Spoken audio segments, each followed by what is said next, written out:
thinking about what this is going to mean for hundreds and thousands of my people. Passionate testimony of Haitian leaders in the South Florida community echoed through the Katz restaurant and bar in North Miami Sunday evening. I don't want just a regular town hall where everybody's venting. We need a strategy session. The meeting discussed the Trump administration's decision to terminate temporary protective status for about 500,000 Haitians in the U.S. effective in September. I don't know if 10 weeks is necessarily a sufficient amount of time for someone to disconnect themselves if they've been in this country 15 years. Haitians in South Florida expressing how they felt when they heard the news. I was in tears because I felt so betrayed that they were telling the American people that Haiti is okay, when as an American citizen who is of Haitian descent, I know that it is not safe, that right now in Port-au-Prince there are no flights. Right there, and it's been months since there have not been any flights in Port-au-Prince. According to the United Nations Human Rights Office, about 2,700 Haitians have been murdered in Haiti within the first 6 months of this year. About 300,000 people of Haitian descent live in the Miami area. Take your child from all the comforts of America and go back and live in Haiti with me, and where we may or may not have a place that has inside plumbing, for example. Sunday's public meeting was to give legal advice and options to Haitians living in the Miami area. But many advocates fear those on TPS may have less time than they think. The administration may not wait until September 2nd to start picking up people who TPS is going to expire. I know people who are already trying to make arrangements to maybe go to Canada or go somewhere else. The Trump administration has also ended protections for immigrants from countries like Cuba, Venezuela, and Nicaragua. Next. Among TPS designated, TPS is primarily granted to nationals of countries facing extraordinary conditions like armed conflicts, natural disasters, or other crises. In other countries currently designated for TPS are mostly in regions like Latin America, Africa, the Middle East, and parts of Asia. But Donald Trump has not focused on Western countries. Why is he just kicking out the blacks and the browns and the other folks? Well, as I'm looking through this, I would have to agree with you until I realize, are those countries TPS countries? What Western country other than Ukraine applied for temporary permanent residency or is struggling with armed conflicts, natural disasters, or other crises? You can't say Sweden or Australia. Who? Germany? No. Like what other countries other than Ukraine come to mind? And that's a real question, guys.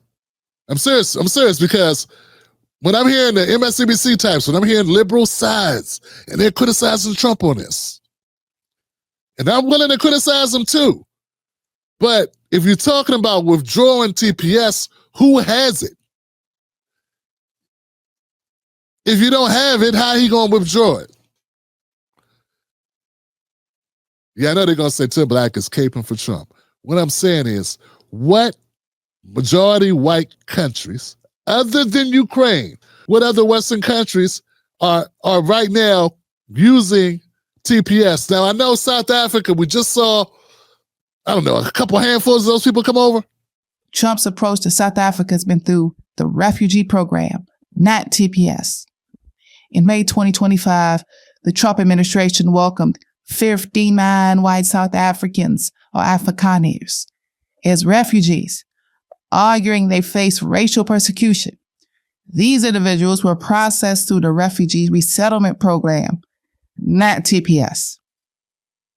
The TPS terminations on countries have been focused on Haiti, Venezuela, El Salvador, Nicaragua, Sudan, Afghanistan, and Cameroon, with actions affecting approximately 900,000 TPS holders from 17 countries, including significant populations in Haiti, Venezuela.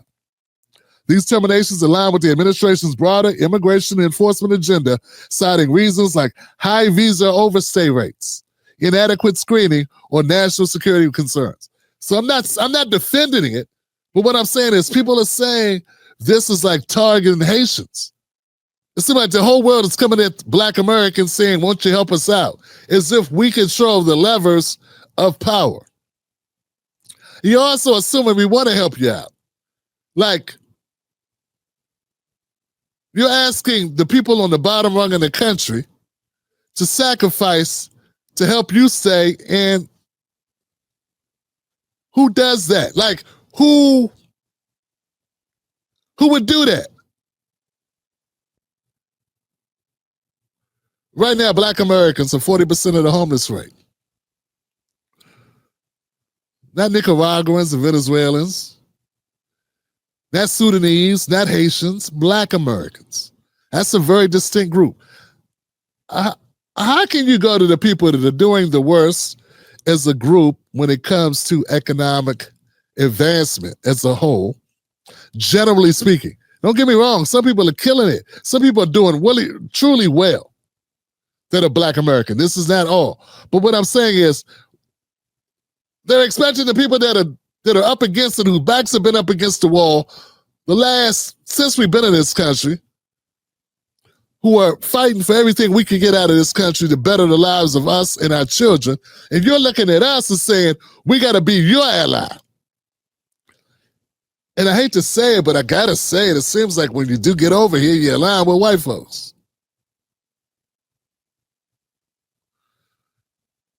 You know where the power lies. You realize the power lies with white America, and that's what you end up aligning with. So it is what it is. Yes, is this a very touchy situation? When people come to this country because there's famine, or when they come to this country because there's a crisis, a natural disaster, or there's a civil unrest going on in their country, which the lady was pointing out in Haiti, that does create a very significant issue that needs to be addressed. I'm not going to deny that. When we talking about just people wanting make more money so they can send more money home, that's different. Okay? And I get why people will be upset about this. Why people will be concerned. But that's all I got, man. I mean, we could go on and on and on about it, but it is what it is. The administration, the Trump administration, has revoked temporary status for Venezuelan, Haitians, Afghans, Cameroonians, and has moved to end humanitarian parole programs like the CHNV, the Cuba, Haiti, Nicaragua, Venezuela program. And that's what I'm pointing out. Once again, it's as if, man, I don't know, these operators on these timelines, these folks on social media, they focusing on the Haiti thing because they think that's connected more to Black Americans. Where are all the videos to my Latino brothers and sisters who could be connected to Cuba, Nicaragua, Venezuela? They're getting booted too. Why are we not seeing the same type of pressure applied to Latinos to help their brothers and sisters stay?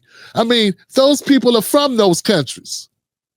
Get what I'm saying? Like, we're from here. Black Americans are from America. We're getting pressure to help people that aren't from America stay here. But they're not pressuring Cuban Americans, Venezuelan Americans, various people from Latin America who are American citizens to amplify the calls for Cubans under temporary stay, Venezuelans under temporary stay. You understand what I'm saying? That don't make any sense. It's like everybody, it's like we the help. It's like Black America is the help. Everybody goes to help, help, and then we need help. No help, no help, no help. But I don't know if you got the memo. It's 2025, not 1965. Things done changed. Our politics must change. Maybe the next time when I'm up here talking about what Black America needs, you need to be concerned about that. You need to be concerned about the advancement of Black Americans, because if we ain't getting ahead, we ain't helping you get ahead. That's just how it's going to have to go. We're going to have to focus on our situation. Black Americans need help economically in this country. We need advancement we need economic mechanisms that help us raise up our communities, that put our children in a position. We're trying to build generational wealth with our children so they have a better shot at the so-called American dream. Don't start, pump your brakes on our responsibility being beyond that difficult task of making that happen. That we've been fighting that battle for decades upon decades upon decades. Do us a favor, go talk to some of the Latino Americans whose numbers are getting bigger than Black Americans, who have more access to economics. Economically, they're passing us. That's who you need to be talking to. Go talk to George Lopez and his people. Go talk to John Leguizamo. Go talk to their people. Have them talk to their people about helping their people stay. Because when I'm looking at this list, and when you're saying, hey, it looks like they're focusing on Black people, nah, they're focusing on Cubans, Haitians, Nicaraguans, and Venezuelans. Now, if the information is inaccurate, it's due to the sources of information that are widely available across the internet. So before you go after Little Tim Black's channel, you got to go after all the news providers that have printed this. And I have 25 sources. One of them is whitehouse.gov, the New York Times, Reuters, Washington Post, and the ACLU. Not to mention Brookings. Those are the sources. All right. Let me know what y'all think in the comment section below, fam. I'm not dancing on anyone's misgivings, anyone's harsh times, anyone's challenges. Believe me, we know what challenges are. I know what challenges are. I'm not immune to it. I'm very familiar with it. Dealing with it now. Been dealing with it. We get it. Problem is, some of the heat that's coming towards Black Americans, I feel like it's misguided. It's just easier to punch at us. When really what you want to punch us is the white folks. Punch at Trump supporters. Punch at people in his administration. Put your heat where your heat will be most valuable. It seems like you just want to punch down on Black Americans. I'll leave it there. Perfect. You made it to the end of the video. I appreciate you. Now, Google thinks this next video is going to be perfect for you. It's right up your alley. So click the next video, watch that with me, and let's keep this politics going. You're built for this.